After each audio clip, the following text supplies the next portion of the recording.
Hello everyone and welcome to my channel. So I think everyone is well. So चलिए आज का topic शुरू करते हैं कि why stock market price fluctuates, कि स्टॉक का प्राइस हमेशा एक क्यों नहीं रहता, हर समय ऊपर नीचे क्यों करता रहता है. ओके. सो बहुत लोगों को पता होगा ये क्यों करता है. बहुत सारे रीजंस होते हैं. Main reason is demand and supply. Okay. So let's look into it in basic concepts. Okay. Why. So first of all is reasons and objectives. First demand and supply. Okay, देख लेते हैं. First demand and supply. Next news. Third buying behavior of the financial institutions. Financial position of the company. Reforms. Budget. Bonus. Splitting of shares. Many are there. पहला होता है demand and supply. जो कितना कितना ज़्यादा डिमांड है product का या फिर शेयर्स का, कितना सप्लाई हो रहा है, मतलब कितने बायर्स सेल करने के लिए रेडी है या फिर कितने बायर्स बाई करने के लिए रेडी है. न्यूज़, कोई न्यूज़ निकला उससे. आज हम लोग पहला इस पे डिस्कस करेंगे हम लोग. ओके. ये पहला, क्योंकि ये बेसिक है. ये सारे उतने बेसिक नहीं है. ये बेसिक है ऑफ कोर्स, ये प्राइस को डिटरमाइन करता है, मगर ये सब इसी को डिराइव करते हैं कि डिमांड एंड सप्लाई ही बढ़ता है इन सब चीज़ों से. ओके. सो चलिए शुरू करते हैं. इसके बाद क्या है देखते हैं. We are going to cover demand and supply today. Okay. So demand and supply of shares. इसको देखने के पहले ये जो येलो है, येलो में लिखा हुआ है, हाईलाइट किया हुआ है, इसको देख लेते हैं कि ये क्या है. Law of demand. Law of demand state that other factors being constant, price and quantity demanded of a good and services are inversely related to each other. When the price of the product increases, the demand for the same product will fall. इसको share के नज़रिए से देखो कि ये देखो इसमें लिखा हुआ है if the supply of a particular company shares is more than the demand on the stock market, it will sell at a lower price. The demand for a share is determined by several factors, most of which are related to yield in shares. इसको हम लोग अभी नहीं बोलेंगे, ये dividends के बोल रहा है, डिविडेंड्स और बोनस पे. डिटरमाइंड बाय सेवरल फैक्टर्स, मगर ये सारे फैक्टर्स इसी को इंक्लूड करते हैं, डिमांड एंड सप्लाई. ओके. सब कुछ इसी पे बेस्ड है. So let's see.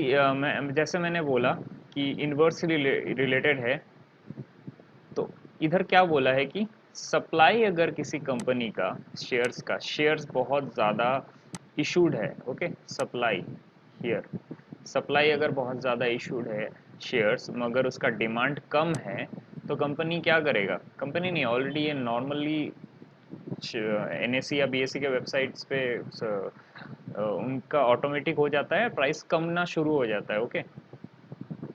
So come price कम क्यों होता है. प्राइस कम होने से लोग ज़्यादा देखेंगे उसको कि प्राइस कम है, हम जाके खरीद ले इसको. Okay.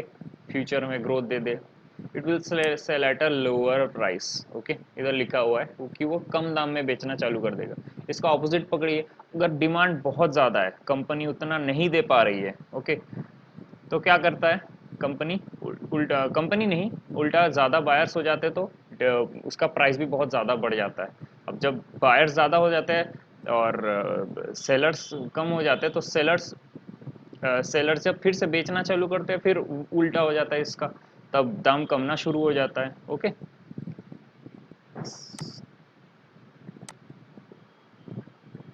So let's look into the next. What happens in the stock market for this reason. इसकी वजह से क्या होता है स्टॉक मार्केट में, अभी जो मैंने आपको बोला, higher the demand for a share, higher the price.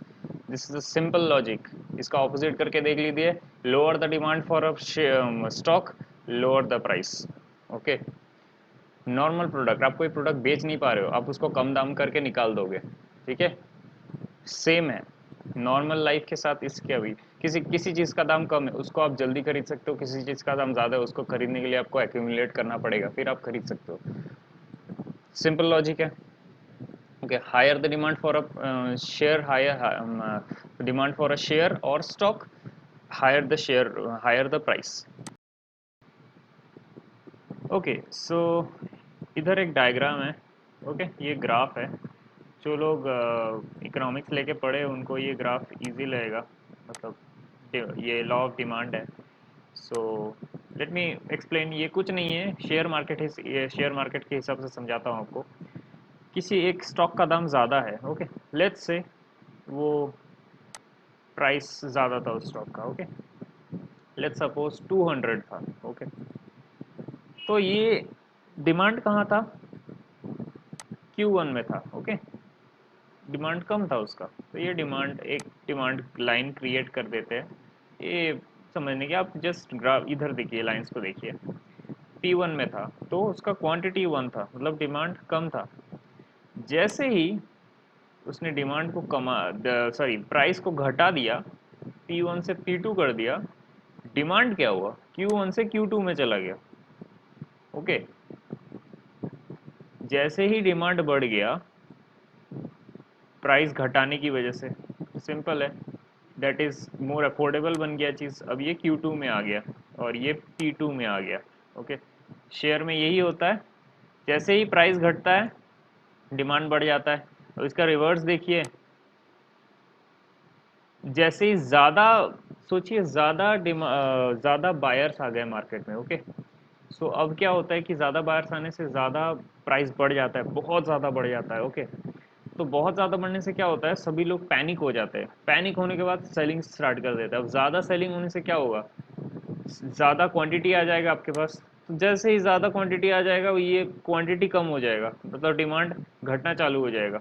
Demand घटने की वजह से इसमें क्या रूल अप्लाई होगा कि जैसे जैसे ही डिमांड इसका सेलिंग ज़्यादा चालू हो गया तो प्राइस घटना चालू हो जाएगा, ओके।